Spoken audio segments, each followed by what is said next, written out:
ונצליח, וינום אדוני אלוהינו עלינו מעשה ידינו כהנה עלינו מעשינו כהנה וכהנה. פשוט רבי אהרון. Okay, today passed away a great rabbi, Rabbi David Shochad. Alav Shalom.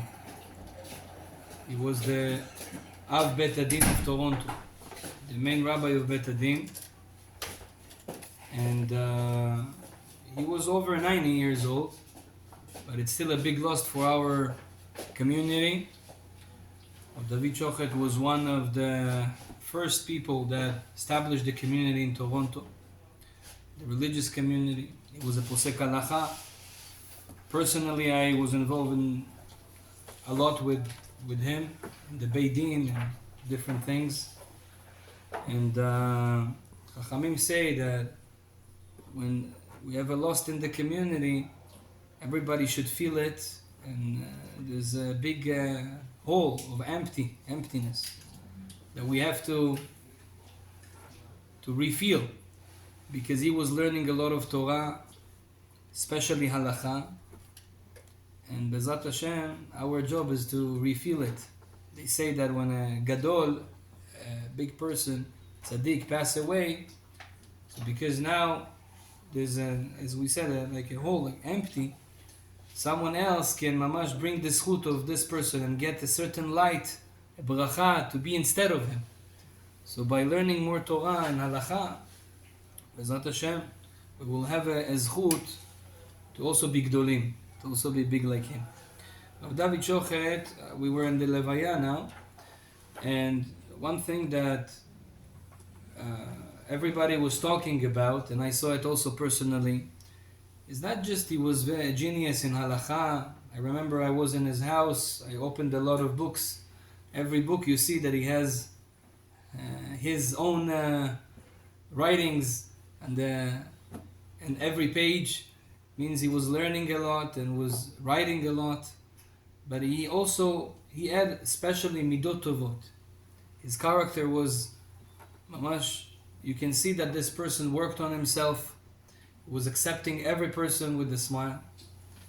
And someone told me when I walked home today, someone told me that Rabbi David Shochad, when he was a Bachur, Rabbi Milubavitch, he sent him here. So there was something happening in Eretz Israel. I'm not sure what was it. There was like a problem with Arabs there, and they were sending few Bachurim to solve that problem. And one of the Bachurim that the Rabbi Milubavitch told them, there were like 10 people there that were sent by the Rabbi, and one of them, the Rabbi says, it should be Rav David Shochad. And he wrote there why he picks him to go and do that, because he was a Ish Shalom. That's how the Rabbi Milubavitch basically was describing Rav David Shochad, Ish Shalom. And we can see it very clearly in our Beit Din. I don't know if there is such a Beit Din in the whole world, that it was a combination of a rabbi that is Chabad, is a messenger of Rabbi Milubavitch, Rav David Shochad, and there was a rabbi, a Litvish rabbi, Rav Loi, and there was a Sephardic rabbi, Rabbi Asayag. So you see one Beit Din that has all those three together. I'm traveling a lot in the world, and I didn't see it. I'm sure that there is, but I didn't see it anywhere that there is mamash a Beit Din that is a combination of all the Rabbanim of Am Yisrael, Sfaradi, Chabad, and Hasid, and Litvish, and they were mamash beshalom. They had such a shalom between them. You could see it every time that we are in the Beit Din. What an kavod they used to give to Rabbi Shochad. I remember that he was very sick, and we needed to have a pgisha with the Beit Din, and sometimes it was in the north location in 770 Chabad here. Sometimes it needed to be in Agudat Israel in Rabbi Zlui's shul. But they had such a kavod to Rabbi Shochad. Rabbi Lui always said, "No, we're gonna go there. We're gonna drive there, because I don't want him to, come to the down." He was sick. He was sick a lot of years, on and off. Baruch Hashem, HaKadosh Baruch Hu gave him arichut yamim. But you see what a kavod all the other Rabbanim gave to him. He was a special man, he was a special tzaddik, and Be'ezrat Hashem zchuto tagen alenu. We'll say one small thing. As we mentioned, that also Rabbi Shochad, he was a person that always accepting everyone with simcha. This is something you could feel when you come. Even in Beit Din, I remember a lot of gerim, people that were not Jewish and they want to be Jewish. You know, usually you have to be a little bit strict with them, and they were strict, but he always was mamash respecting them and smiling to them and talking to them with... הייתי מספר אותו. אתה היית מספר אותו, נו, אשריך. Eli had the zchut to be his barber also. It's the inside story. Yeah. He knows a lot better than me. Maybe you will say some divrei Torah. But B'ezrat Hashem in another time. So he was a person of simcha. So I wanted to say something about simcha. One of the most important areas in Torah, the Torah says in few places, the Torah, Chazal, there is a big mitzvah to be happy. Happiness, it's mamash the center of the Torah.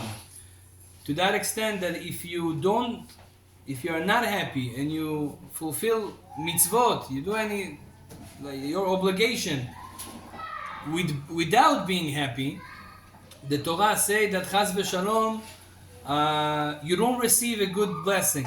You receive chas v'shalom isurim, because you serve God without simcha. כל האיסורים האלה באו עליך מפני שלא עבדת את השם אלוקיך בשמחה וטוב לבב מרוב כל. When you don't do things in simcha, so chas v'shalom, there's no blessing coming to you. So all Torah is stand on simcha. Rabbeinu Arizal, when Rabbi Chaim Vital asked him how did he get to such a level in such a young age, he told him two things. The main one is because I was careful to do all my mitzvot in simcha. I was imagining before every mitzvah that I'm going to get millions of dollars, millions of, gold coins. Yeah, back then, before I'm doing that mitzvah. The Chida say, he has a book, Lev David. He says that the reward for the happiness of the mitzvah is more than the actual mitzvah. So for example, if you put tefillin, so the tefillin, you get a reward, be'ezrat Hashem, in Olam Haba, you get a reward for tefillin. The Chida says a chidush, when you're happy, the happiness that you put tefillin, it's greater than the tefillin itself. The Ben Ish Chai in another place adds to it, and he say that there is certain rewards that we get in this world, and there's certain reward that we get in the world to come, in the Olam Haba. Schar mitzvot ba'i al maleka. Yeah, there's a Gemara that says that in this world you don't get reward for the mitzvot. You can't, it's too much. You cannot get reward for something spiritual in this world. So if you put tefillin, you get the reward after 120. If you doing other mitzvot, sukkah, lulav, tzedakah, all the mitzvot, l'chora, you have to get the blessing, the reward in Olam Haba. Says the Ben Ish Chai.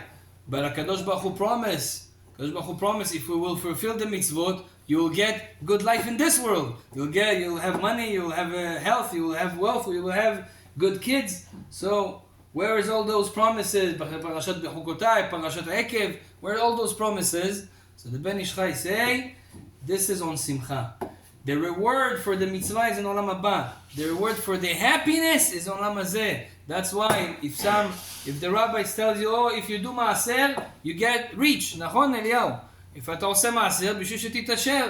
אז הוא אומר, למה אני לא מתעשר? I was doing maaser, that money doesn't come. Ben Ish Chai said, because you do maaser without simcha. Simcha gives you do maaser and you feel bad to give the money. It's pain for you to give the money. But if you do it with simcha, you'll get the reward in this world. You'll be rich, be'ezrat Hashem. And that's how it is in every mitzvah. שהקדוש ברוך הוא יזכה אותנו להתפלל, to do everything with simcha, with joy, with happiness. ברוך אדוני לעולם. אמן ואמן.